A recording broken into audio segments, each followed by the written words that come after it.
removal is expensive and insurance may not cover it.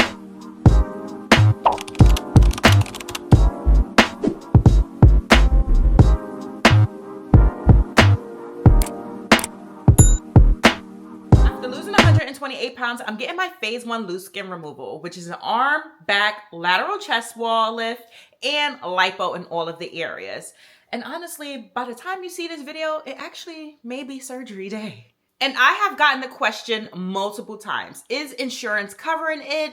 Is it self-pay? If it is self-paid, how much is it? So in today's video, I'm gonna be giving you all of the tea about the cost of my procedure, how I went about insurance, and all of the other things that you have to factor in when it comes to getting loose skin removal. But before we get into today's video, if you've never seen my face before, hey girl, hey, my name is Janee, and I make a lot of content focused on fitness, wellness, and self-development, and helping you and I live our best healthy and active lives. So if that sounds like something you're into, go ahead and hit that subscribe button. Make sure you follow me on TikTok, Facebook, and Instagram. I post a lot of different content over there.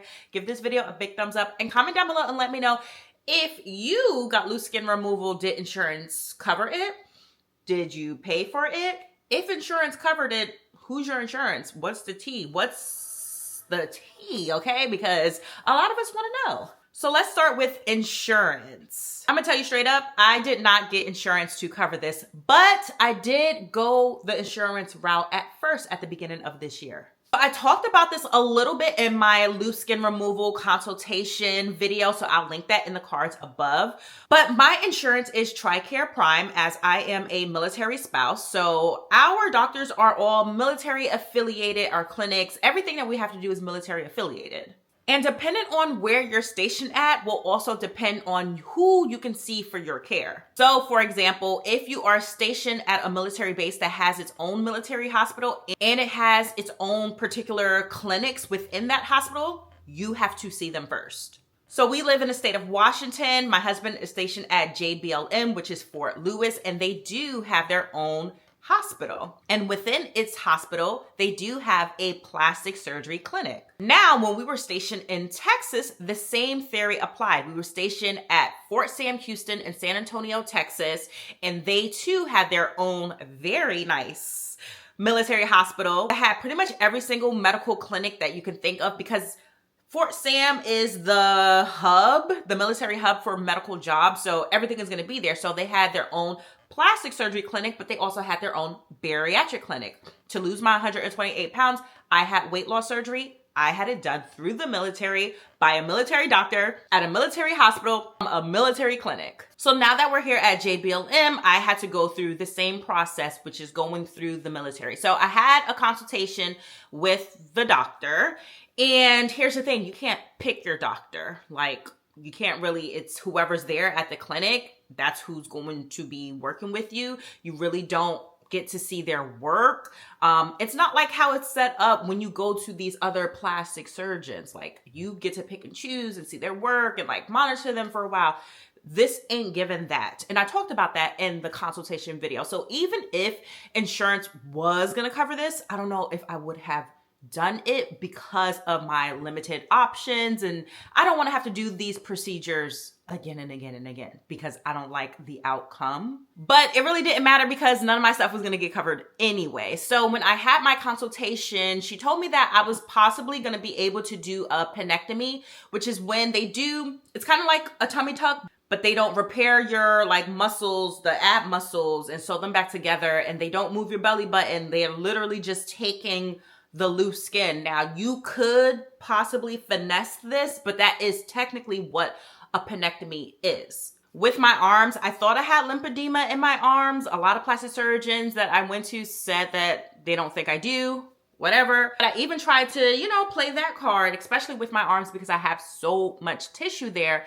And she's like, no, like, you don't have it and it's not gonna get covered. Like everywhere else that I want to get done, whether it's breasts, whether it's arms, whether it's back, legs, it's not getting covered from TRICARE. She straight up told me that. But she did say that possibly my penectomy would get covered, which now that I think about it, I never even heard back from them. And here was the thing with them, even though insurance is not gonna cover it, I still could go through them and they could still give me their prices and it could possibly be lower They again never got back to me, and I never followed up because I had already made that decision that why would I even pay y'all? I still can't even see your work. I'm not going to pay to, like, you know, even if it's cheaper or discounted, I'm still not going to pay, and I can't even see your work. Like, that's not happening. So that is the situation with insurance for me, because I know a lot of y'all have asked about that.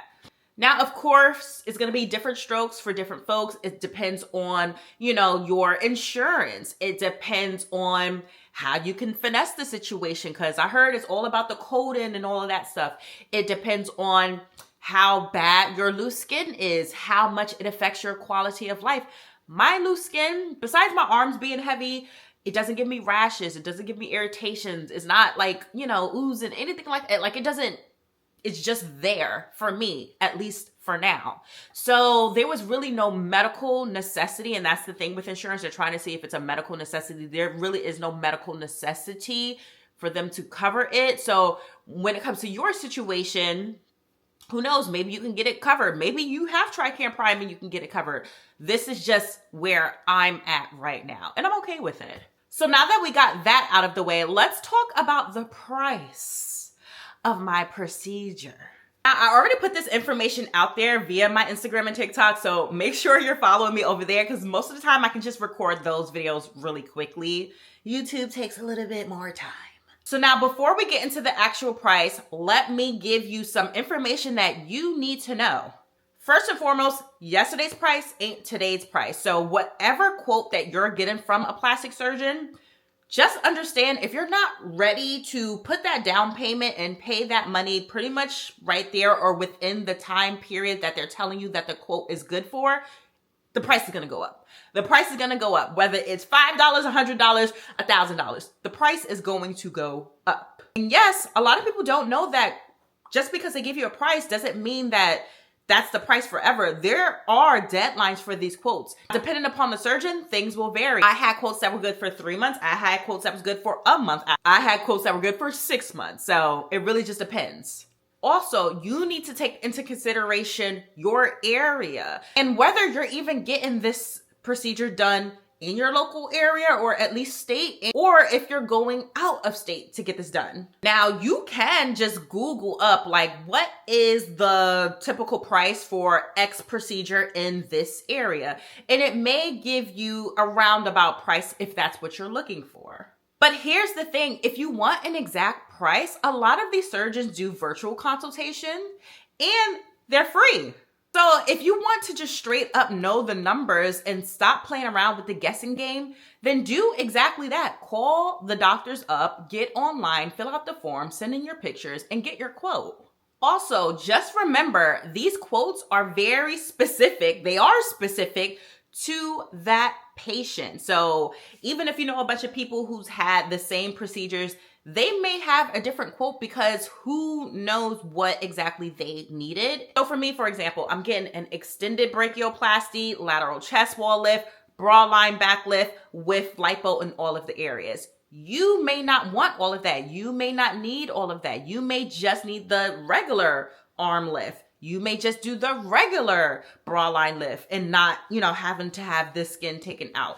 It really just depends on what you need. So me telling you the quote really doesn't do anything for you. Like, yes, it's like you kind of know, but it really doesn't do anything for you. Now, for my procedure, I'm going down to Orange County, California. Like I said, I'm in the state of Washington, so I am going out of state for my procedure. My surgeon is Dr. Russo and Dr. Rona. They work together, so they'll be doing my procedures together. And I talked about this more on why I picked my surgeon in my arm and back lift announcement video, so I will link that in the cards above. My surgeons also do virtual consultation, so I will leave that information in the description box below for you. Now, the cost for my procedure is $17,995. So that includes my initial consultation, my pre-op consultation, my blood work, my EKG, the surgeon's fees, the anesthesia's fees, my post-op follow-up appointments covered for up to a year, and operating room fees. It doesn't include my medical clearance, which is something that I had to do for my surgery, and any additional blood work that my doctor, my regular PCM, would want me to do. Now, like I said in my consultations video, I had several consultations and I got quoted for the same procedure upwards to like $32,000 in my local area by my dream surgeon, by the way. But you know, your price is your price. And on the lower end, down in Mexico, I actually got quoted for $10,000. And this is why it's important to get several consultations with doctors that you have been, you know, watching their work or friends' recommendations or anything like that, especially if you are paying that way. You can have several consultations, one, but do several different price points. And then you can just kind of get a feel of what it is that you want to do with the doctors. Like I was very tempted to go to Mexico because obviously the price point, and there are a lot of things that are included within the price point. But at this point in time, I'm just not comfortable with going out of the country. Now, I know people do it. They come back safely. They come back just fine. I know things happen right here in the States. I know all of this, you guys. But with the current information that I have, I'm just not comfortable with pulling the trigger on that. Even though the doctor that I am set for, like if I were to go to Mexico, I've been following his work for years, love his work. He's operated on black skin before. So very big fan of his work. I just don't know about pulling the trigger to go. But like I said, this is my phase 1 loose skin removal. I still want to do my 360 tummy tuck or lower body lift and my breasts. So, you know, the jury is still out on that one. So some other things that aren't covered within my quote are the massages, the fajas, the recovery home. So let's get into the pricing of all of that stuff.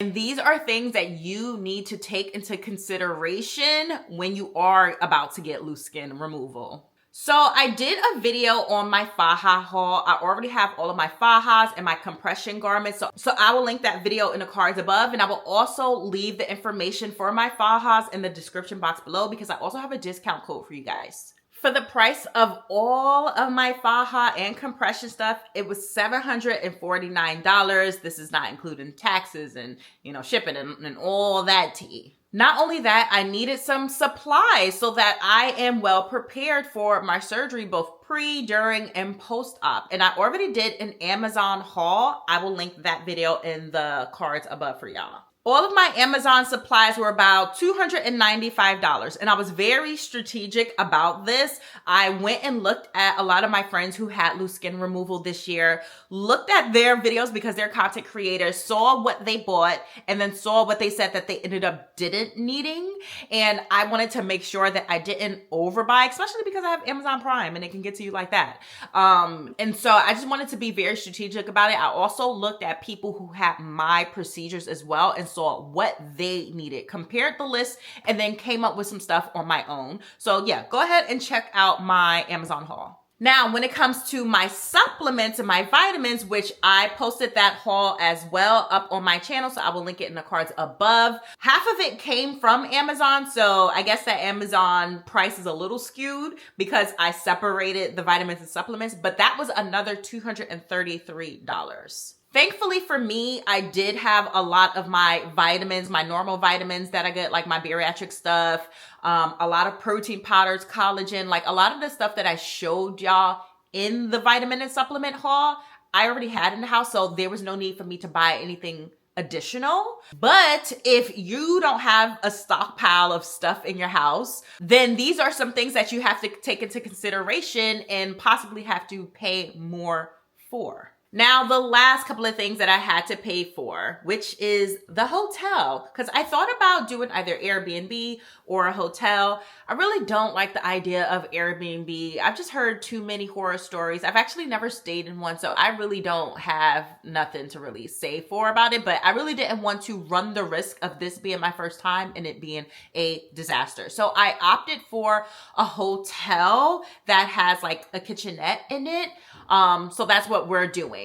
So I'll be staying there for 8 nights. So it is $1,324.53. Now I am looking to extend my checkout and extend my check-in. So that may be a little bit of additional fees, but that is the price for the hotel as of now.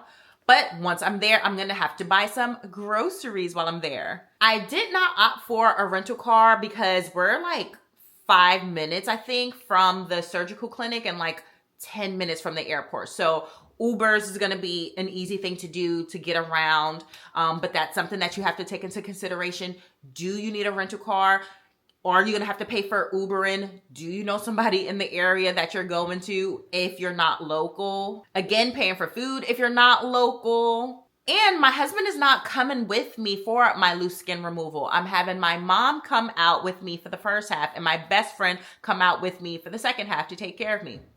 And I'm paying for their tickets, okay? I'm not having you pay for your own tickets and then come and take care of me. So I am covering the room and I'm covering their flights and my flights as well. So again, something that you may have to take into consideration. And then here's the thing with my flights, I'm flying pretty much standard, whatever you want to call it, economy. I'm going there, but coming back, baby, I booked a first class ticket. This is going to be my first time flying in first class. I actually don't travel a lot. Like these last 2 years is the most I've actually been on an airplane.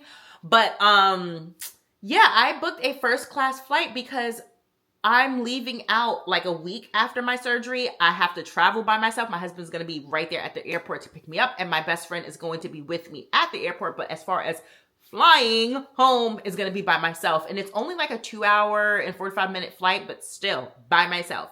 So I wanted to have the extra leg room. I wanted to make sure I had a window seat. I wanted to make sure that I was sitting pretty much in the front of the plane so I could just get on and get off.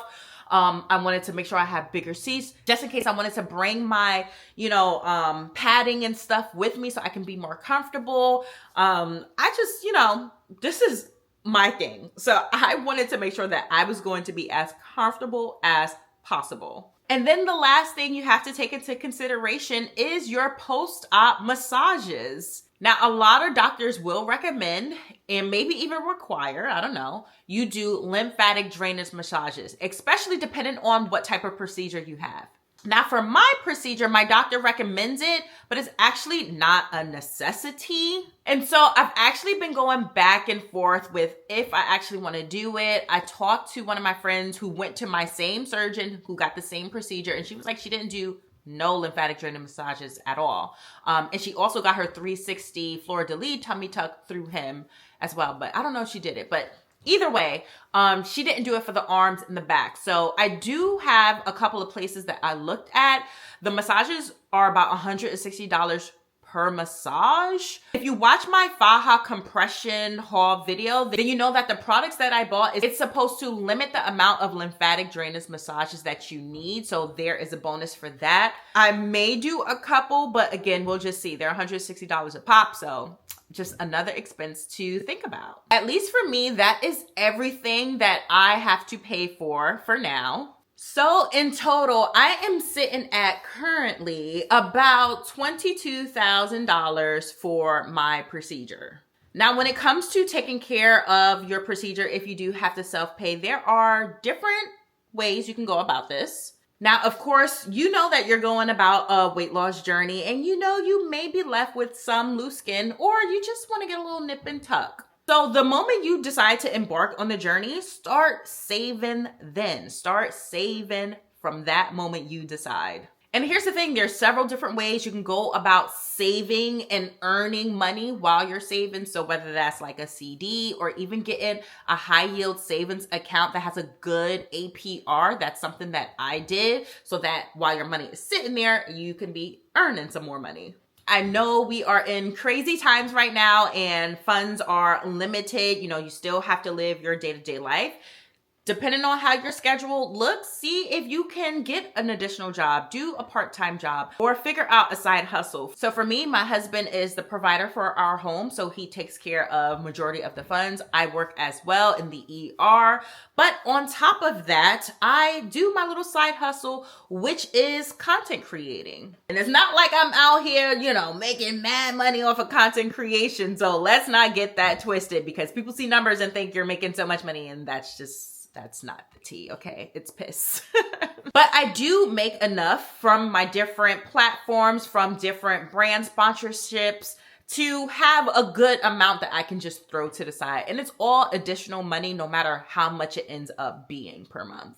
I also have my bariatric journal business. I'm not the greatest entrepreneur or business owner. I get a couple of orders every couple of months because I just don't promote my business like that, but I do have that. And I'm now an online health and fitness coach.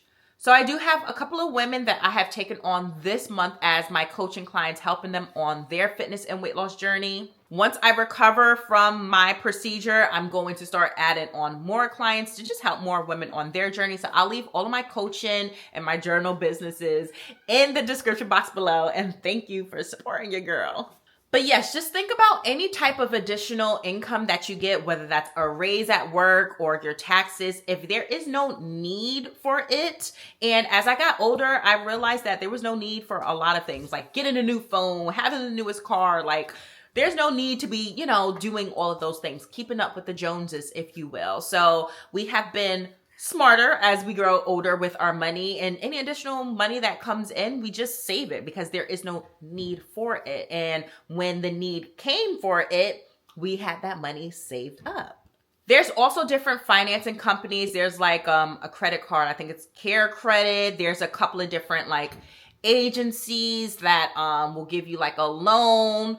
I don't know them all and all of the information for that, but I've heard like some of them even will delay the APR depending on your credit and just things like that. Some people even talked about tapping into their 401k. Like, just there's different ways you can go about doing it. So don't feel like it's never going to be an option for you. If you want it, you'll find a way. Last thing I want to quickly touch on is work. Since we're speaking about how to, make additional income, we have to think about how to supplement our current income. So a lot of jobs, if you're a full-time employee, they have FMLA, so that at least that protects your job. So make sure you're looking at what you have as far as your HR is concerned, but majority of jobs do have that. So even though this is an elective cosmetic procedure, this still falls under FMLA. So I was able to get approved for FMLA. Not only that, when you sign up for benefits, sometimes your job will offer you short-term disability. And also when you get short-term disability, you can sometimes pay into it. So for my last hospital job, when we were in Texas, I was able, I think like short-term disability was going to give you 70% of your base pay. And I was able to pay in a little bit. It was like $2 a month to make an additional 10%. So I think it's 80% of my base pay is what I was going to get. So see if they have any programs like that. Of course, save up for your sick time leave, save up for your PTO. And here in the state of Washington, they actually give us sick leave on top of the PTO that we earn from work. But when you do FMLA, you can also put in an application for unpaid leave when you get approved for FMLA. And this is all the state of Washington. This has nothing to do with my job. So that's another good thing. So see what your state benefits are, see what your work benefits are, so that you can go into this strategically. So I hope this video was very informative to you. I know a lot of people have been asking me about the pricing and insurance for my procedure. So I just wanted to give you guys a very detailed breakdown of all of the things that I have to pay for. This is why this video took so long, because of the additional things I had to pay for. And I wanted to make sure y'all knew all of the tea. If you enjoyed this video, make sure you give it a big thumbs up, subscribe if you haven't already, and hit that bell icon. That way you're notified every single time I post a new video. Make sure you follow me on TikTok, Facebook, and Instagram. On TikTok, I'm always posting lives and answering your questions in a moment. On Instagram, I'm super active in my stories. Like I said, this video is going up on surgery day, so all updates will be in my Instagram stories. I also have a broadcast channel. They end up knowing the tea first. And on Facebook, I do have a support group if you are looking for women who are doing the same journey as you and you want community. I will leave all of that information in the description box below for you. Thank you guys so much for watching, and I will see you in